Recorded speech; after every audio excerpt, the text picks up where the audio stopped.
Why do some seedlings grow into strong, healthy plants while others flop over and die for no apparent reason? Is it bad soil, too much water, or wait, could it be something you did weeks ago without even realizing it? Here's the crazy part. Most seedling failures don't happen overnight. The mistakes you make in the first few days can silently ruin your plants before they even get a chance to thrive. And the worst part? You won't notice until it's too late. But what if I told you there are a few simple tweaks that could guarantee your seedlings grow into thriving, resilient plants? Stick around because we're breaking down the most common seedling mistakes, and trust me, you don't want to make these. The truth is, growing strong, healthy seedlings isn't just about planting a seed and waiting. Tiny mistakes in the early stages can make or break your plants. So let's go over the most common seedling mistakes and, more importantly, how to avoid them. Watering your seedlings seems simple, right? Just give them a drink and they'll grow. But here's the problem. Most people water way too much, and instead of helping their plants, they're actually drowning them. Overwatering is one of the biggest killers of seedlings because their roots are still small and delicate. When the soil stays too wet for too long, the roots can't get enough oxygen, and instead of growing, they start to rot. This is also the perfect setup for fungal diseases like damping off, which makes seedlings suddenly collapse like they've been chopped at the base. If you've ever had a healthy-looking seedling suddenly fall over and die, this could be why. So how do you fix it? First, always check the soil before watering. Stick your finger in. If the top feels dry, it's time to water. If it's still damp, wait. Second, make sure your containers have drainage holes. Without proper drainage, water pools at the bottom, turning your soil into a swamp. Finally, water gently.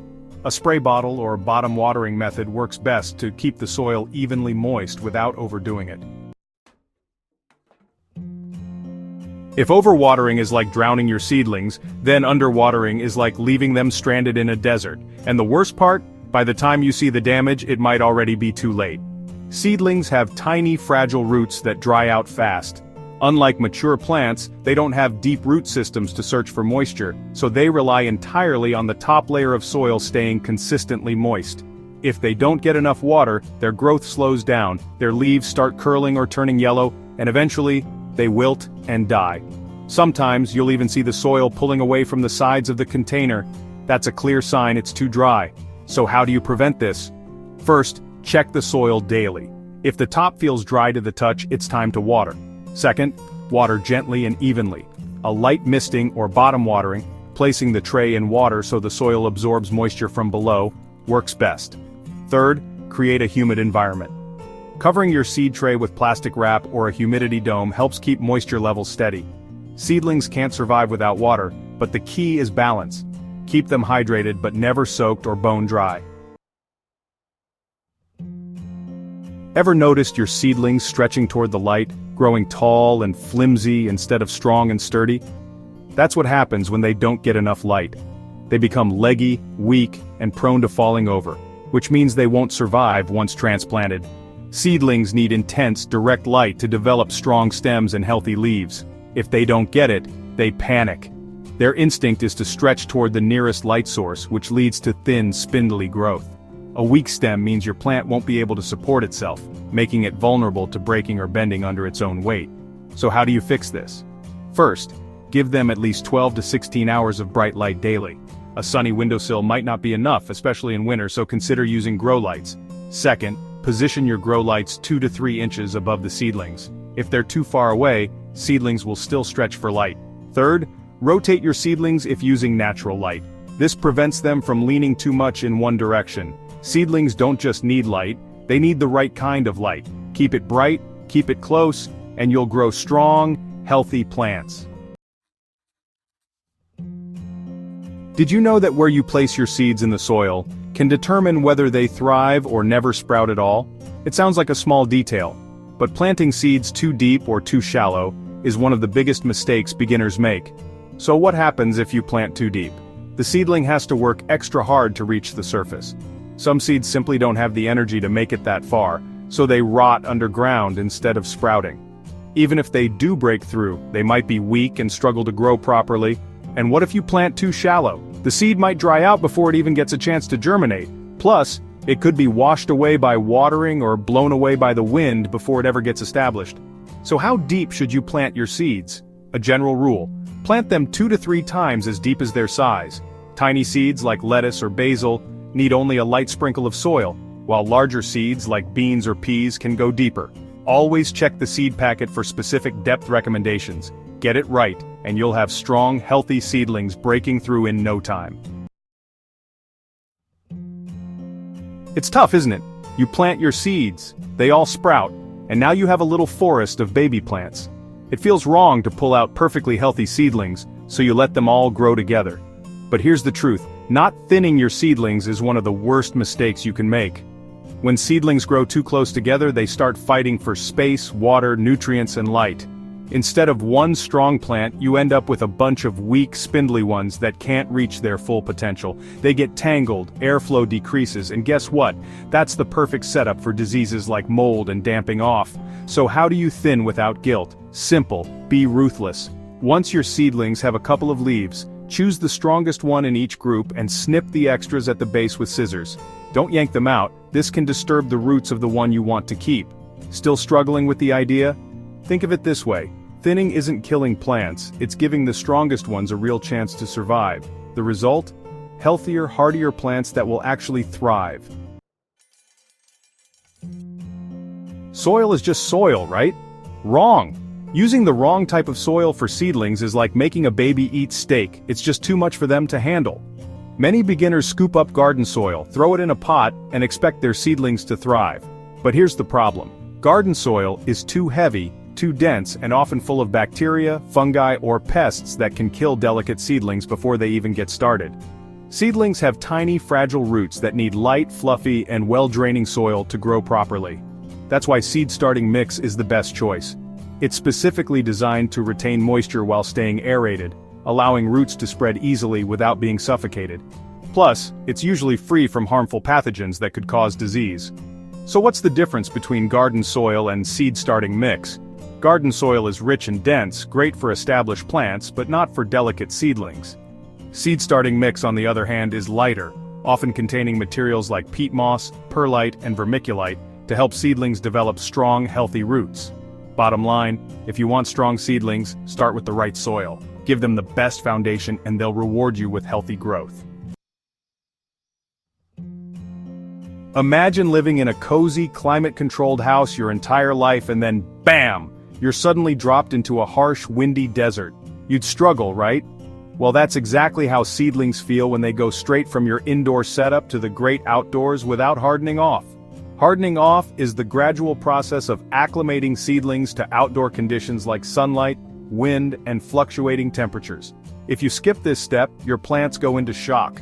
Leaves can wilt, burn, or even die from too much sun too fast. Their delicate stems might break in strong winds, and the sudden temperature change can stunt their growth or worse, kill them completely.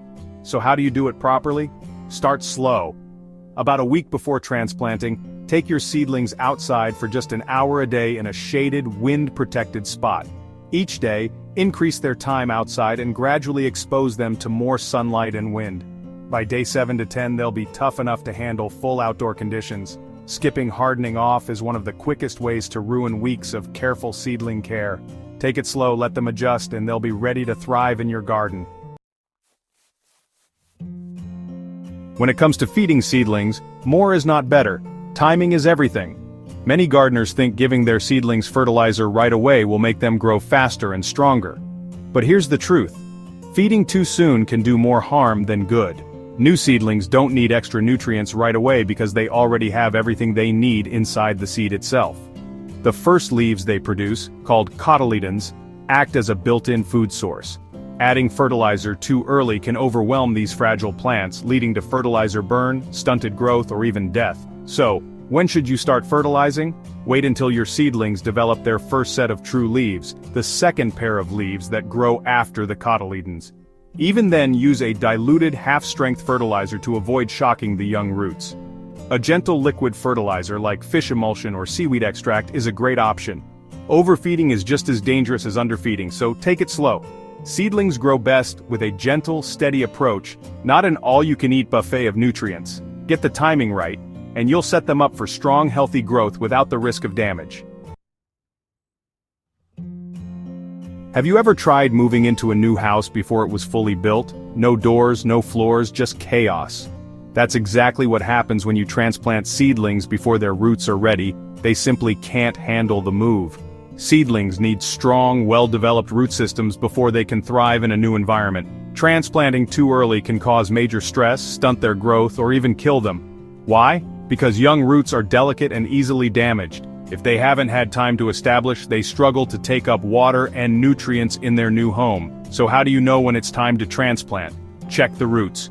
If they hold the soil together when you gently remove the seedling from its container, they're ready. Also look at the leaves. Seedlings should have at least 2 sets of true leaves before making the move. When transplanting, be gentle. Avoid disturbing the roots too much, water immediately after moving them, and protect them from extreme sun or wind for a few days.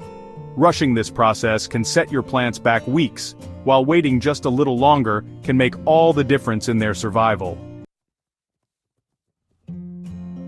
What if I told you that a simple breeze could be the difference between weak, floppy seedlings and strong, thriving plants? It sounds crazy, but airflow is one of the most overlooked factors in seedling health.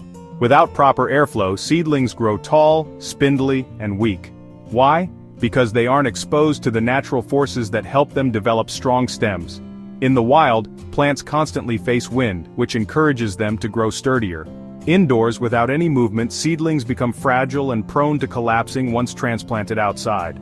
Lack of airflow also creates a humid, stagnant environment, the perfect breeding ground for mold, fungus, and diseases like damping off, which can wipe out your seedlings overnight. So, how do you fix it? Introduce gentle airflow early. A small oscillating fan on the lowest setting, placed a few feet away, is enough to mimic natural wind and encourage strong stem development. Seedlings are fragile, but they don't have to be difficult. By avoiding these common mistakes, you're setting yourself up for strong, healthy plants that thrive when they move outdoors. So, are your seedlings getting the best start possible? If not, now you know exactly what to do to fix it. And that's it. Now you know the top 10 most common seedling mistakes and exactly how to avoid them. Whether it's overwatering, poor light, or transplanting too early, every small mistake can set your plants back. And now, you're ahead of the game. Your seedlings are going to be stronger, healthier, and way more likely to survive once they make it into the garden. But here's the thing, growing healthy seedlings is just the first step. What happens next? How do you keep them thriving once they're in the ground? How do you protect them from pests, diseases, and extreme weather? If you want to take your gardening skills even further, make sure to check out my other videos. I've got plenty of tips on keeping your plants happy from seed to harvest. And hey, if this video helped you, do me a favor. Hit that like button, share this with other gardeners, and don't forget to subscribe so you don't miss future plant-saving tips. I appreciate every single one of you who watches, and I love hearing your gardening stories, so drop a comment below. Thanks for watching, and I'll see you in the next video. Happy growing.